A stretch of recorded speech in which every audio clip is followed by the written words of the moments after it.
we can't go further without them. In less than 2 decades, human beings may be living, working, and even dying in space, venturing farther than they've ever gone before, for months or even years at a time. But we can't go that far without them.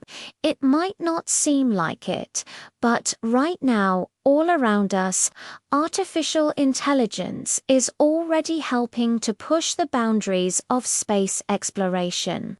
And it LLB down to the machines to show us the way when we travel to Mars and beyond. So this is machines that explore. Okay, so here's the problem. There's this huge, literally galaxy-sized gap between where we are now and where we want to be in the next decade or so. Take Mars, for example. It's the closest rocky planet to Earth, and it's been humanity's #1 target for colonization since we first set eyes on it through a telescope nearly 400 years ago. These days, rovers are exploring its surface, sending us back the first beautiful color photographs of the red planet's stunning vistas and recording the eerie silence of its rusty plains.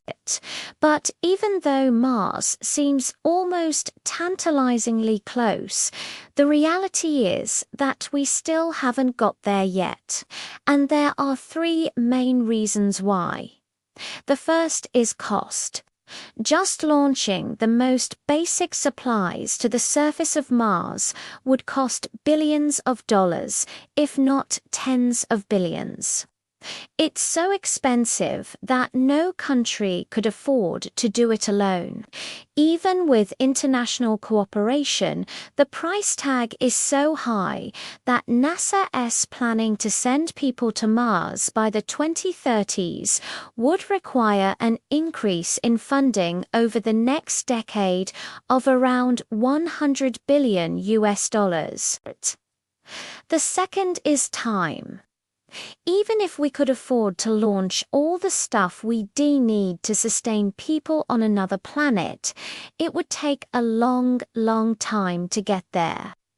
Leaving aside refueling stops, which we'll come back to, the fastest route to Mars takes more than 6 months each way. And that's assuming we leave Earth at the perfect time to take advantage of the planet's unique elliptical orbits.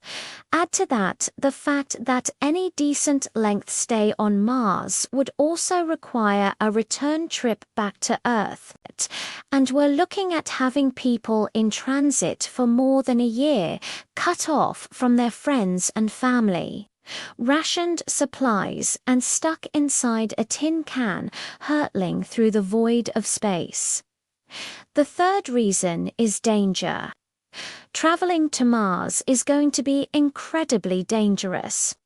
Even if the journey itself goes smoothly, life on Mars will be hard and unpredictable.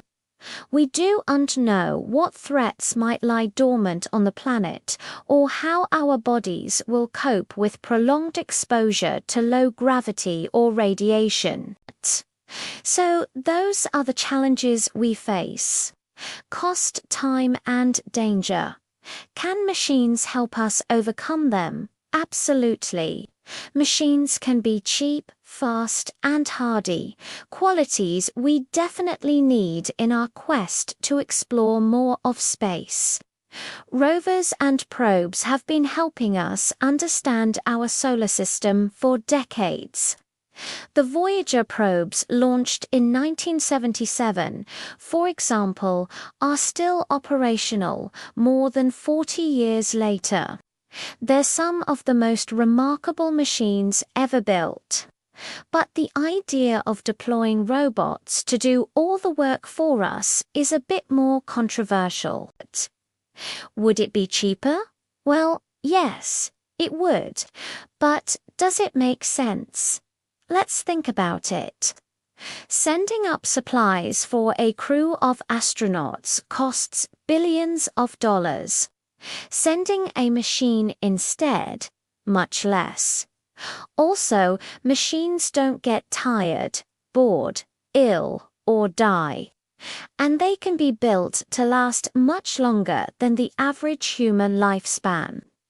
A machine can also be designed to withstand extremes of temperature, radiation, isolation, and pressure, all things that would either kill an astronaut or at least shorten their life. But there are limits to what machines can achieve. We have to remember that machines rely on human ingenuity. An astronaut on Mars, for example, could use their initiative to fix something or improvise a solution to an unexpected problem. If we programmed a machine to do the same thing, it would probably end in disaster. So the real answer lies somewhere in between, a team effort in which the strengths of humans and machines complement each other. Humans provide intuition, intelligence, creativity, and versatility. Machines provide endurance, resilience, speed, and power.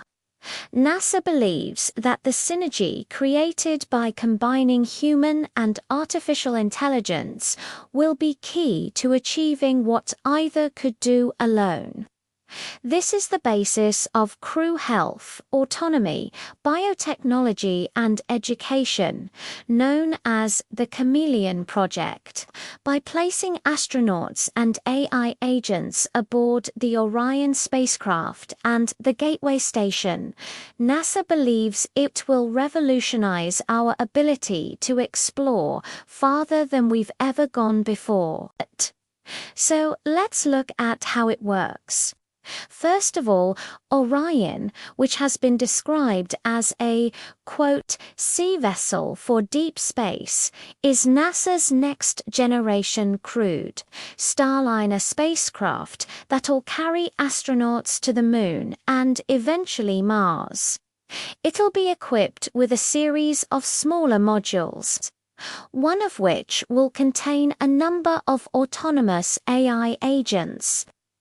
Each agent will be an individual, self-contained unit designed to perform a particular task, such as monitoring the health of the crew or the vehicle. And every agent would be capable of learning and adapting to new situations. This would free up astronauts to focus on piloting, operating ship systems, and conducting scientific experiments. But Orion won't be the only place AI will help us explore.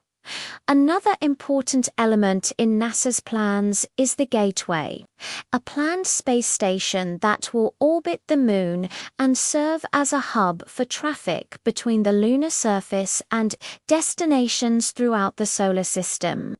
It'll basically be a stepping stone on our path to Mars. Here, 2 AI agents will play a vital role. Like Orion, the Gateway will consist of multiple modules, including a power and propulsion element, a habitation module, a cargo module, and a lunar lander.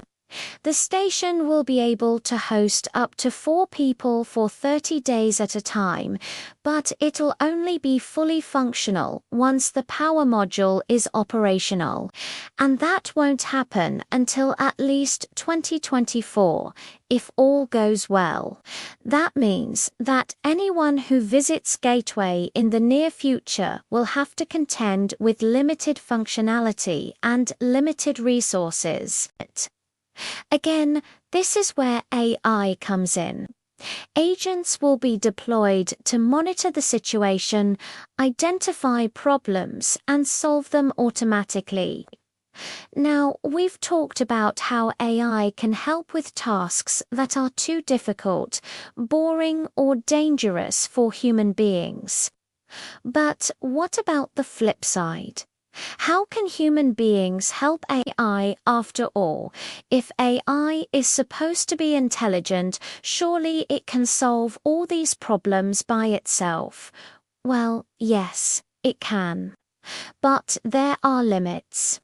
For example, in certain situations, AI may not be able to distinguish between different types of objects or events, or it may not have enough information to make a decision.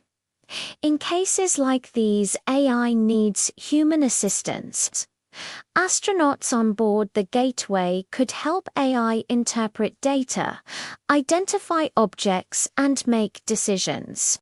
They could also monitor the performance of AI agents and intervene if necessary. NASA isn't the only space agency thinking about the benefits of AI in space.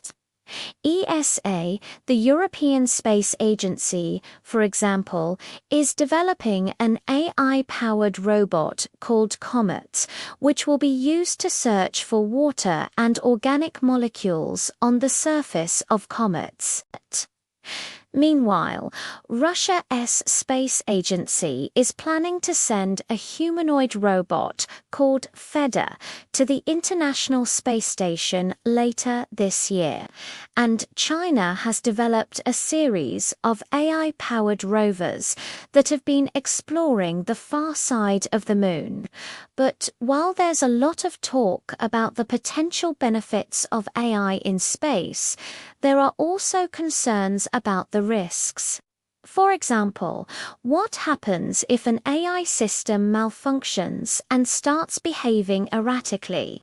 Or what if a hacker breaks into the system and takes control of it? These are serious concerns and they need to be taken seriously, but they shouldn't stop us from exploring the potential of AI to help us understand our place in the universe. We live in an increasingly digital world, and it's clear that AI is going to play an important role in our future. By working together, humans and machines can achieve incredible things, and that's never been more evident than in our exploration of space. Who knows what incredible discoveries we LL make, or what amazing places we LL visit once we embrace the power of AI. Maybe one day soon, we'll be able to call ourselves a truly interstellar species, all thanks to the machines we create. Thank you for watching. If you liked this video, please subscribe so you never miss an episode.